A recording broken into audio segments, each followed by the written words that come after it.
Espiritu ng Diyos Anak ay siyang ating tinatanggap.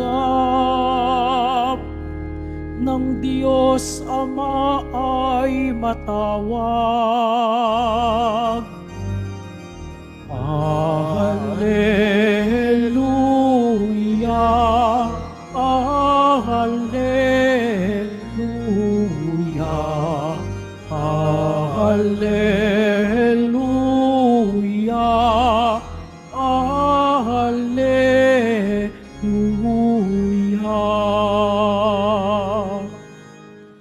Sumainyo ang Panginoon. At sumaiyo rin. Ang mabuting balita ng Panginoon ayon kay San Lucas. Papuri sa iyo, Panginoon. Minsan nananalangin si Jesus. Pagkatapos niya, sinabi ng isa sa kanyang mga alagad, Panginoon, turuan po ninyo kaming manalangin, katulad ng ginawa ni Juan sa kanyang mga alagad. Sinabi ni Jesus, kung kayo'y mananalangin, ganito ang sabihin ninyo, Ama, sambahin nawa ang pangalan mo. Magsimula na sana ang iyong paghahari. Bigyan mo kami ng aming makakain sa araw-araw at patawarin mo kami sa aming mga kasalanan sapagkat pinatatawad namin ang bawat nagkakasala sa amin. At huwag mo kaming iharap sa maigpit na pagsubok. Mga kapatid, ang mabuting balita ng Panginoon. Pinupuri ka namin, Panginoong Heso Kristo. Magsiupo muna po ang lahat. Magandang tanghali po sa inyong lahat. Pwede bang batiin ng katabi ng magandang tanghali? Mga kapatid, kung titingnan natin po ang buhay ni Jesus dito sa lupa, nung siya po ay nagmimisyon sa iba't ibang nayon, masasabi natin na ang kanyang buhay ay hindi madali. Humaharap siya sa iba't ibang klase ng tao, marahil ang iba ay inuusig pa siya dahil sa kanyang pagpapahayag ng salita ng Diyos, dahil sa mga milagro na kanyang ginagawa. Sa madaling salita mga kapatid, ang buhay ng Panginoon sa kanyang paglalakbay dito sa lupa ay hindi madali. May mga paghihirap, may mga pagsubok. Pero kung titingnan din natin mga kapatid, may isang bagay na hindi mawawala sa pang-araw-araw na buhay ni Jesus. At ano po yung isang bagay na hindi mawawala sa buhay ni Jesus? Ang kanyang buhay, panalangin. Kung maalala po ninyo sa iba't ibang kwento ng Ebanghelyo, kung si Jesus ay napapagod, siya ay umaalis kasama ang kanyang grupo at nag-iisa at pumupunta sa isang tahimik na lugar upang siya ay manalangin sa Panginoon, upang siya ay manalangin sa Diyos Ama. Kapag si Jesus ay gagawa ng desisyon bago niya tawagin ang kanyang 12 apostoles, si Jesus ay nanalangin. Si Jesus ay nagdasal, humingi ng marahil ng gabay sa Diyos Ama. Sa madaling salita mga kapatid, hindi nawawala sa buhay ni Jesus ang kanyang buhay panalangin, marahil dahil doon siya humuhugot at kumukuha ng lakas. Kaya nga magandang tanungin din po sa buhay pananampalataya natin. Tayo po ba nananalangin sa Diyos? Tayo po ba naglalaan pa ng oras para sa Diyos? Nagbibigay panahon pa ba tayong manahimik upang kausapin ng Panginoon? Tingnan natin sa isang araw, merong 24 na oras.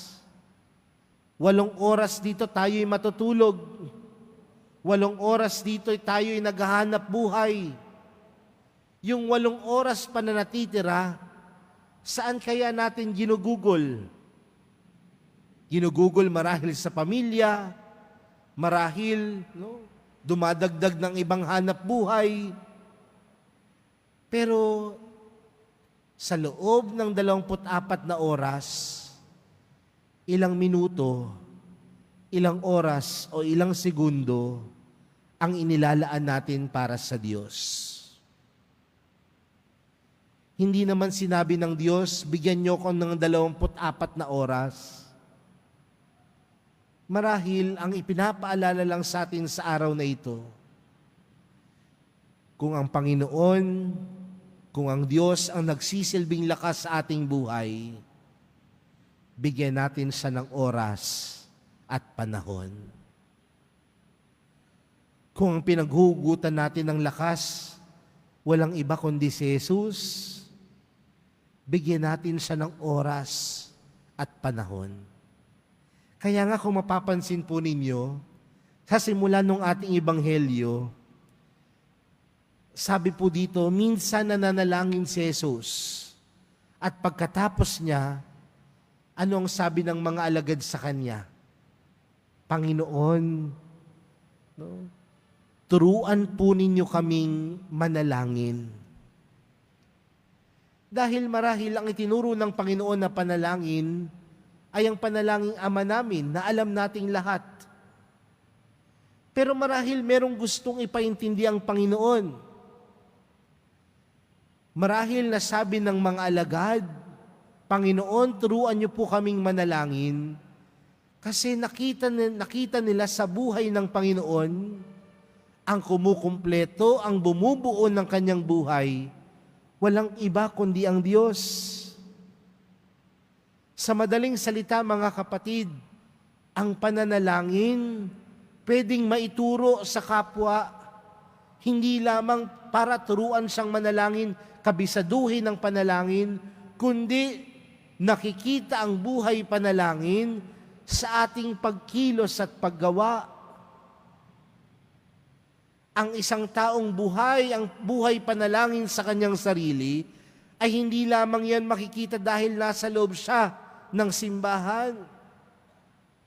Bagkus nakikita sa isang tao na buhay ang kanyang buhay na pananalangin kung siya ay marunong makipagkapwa-tao, kung siya ay matulungin, kung siya ay mapagmahal, kung siya ay nagsusumikap maging mabuting tao. Nakita nila kay Jesus ang mga bagay na ito.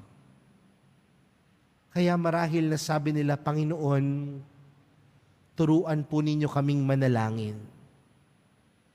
Dahil buhay sa pagkatao ni Jesus ang pananalangin. Buhay sa pagkatao ni Jesus na kulang ang kanyang buhay kung hindi mananalangin. Mga kapatid, kung buhay ang pananalangin natin sa ating mga sarili, pwede tayong makapagturo ng pananalangin sa kapwa. Hindi lamang para kabisaduhin nila ang panalangin, kundi nakikita sa atin, sumasalamin sa atin ang Diyos. Sumasalamin sa atin si Jesus. Naalala ko po nung bata ako, ang nagturo sa akin manalangin, ang lola ko. At ang lola ko po, lagi ho yan nasa loob ng simbahan, tuwing umaga. Pero isang beses sinabi niya sa akin, Paul, ang panalangin, hindi lamang pagpasok sa simbahan. Ang panalangin ay pagsasabuhay kay Kristo. At yun marahil ang ipinapaalala sa atin ni Jesus. Humingi ng gabay ang kanyang mga alagad dahil sumasalamin sa kanya ang Diyos. Kaya sa pagpapatuloy po ng ating banal na misa para sa araw na ito, mga kapatid, huwag tayong magsawang manalangin. Dahil sa pananalangin na ito, kumukuha tayo ng lakas ng loob, at kumukuha tayo ng lakas mula sa Diyos. At sa pagkuha natin ng lakas na ito, natuturuan natin ang kapwa nating manalangin, maniwala at magtiwala sa Diyos. Dahil buhay sa ating buhay, si Jesus. Amen.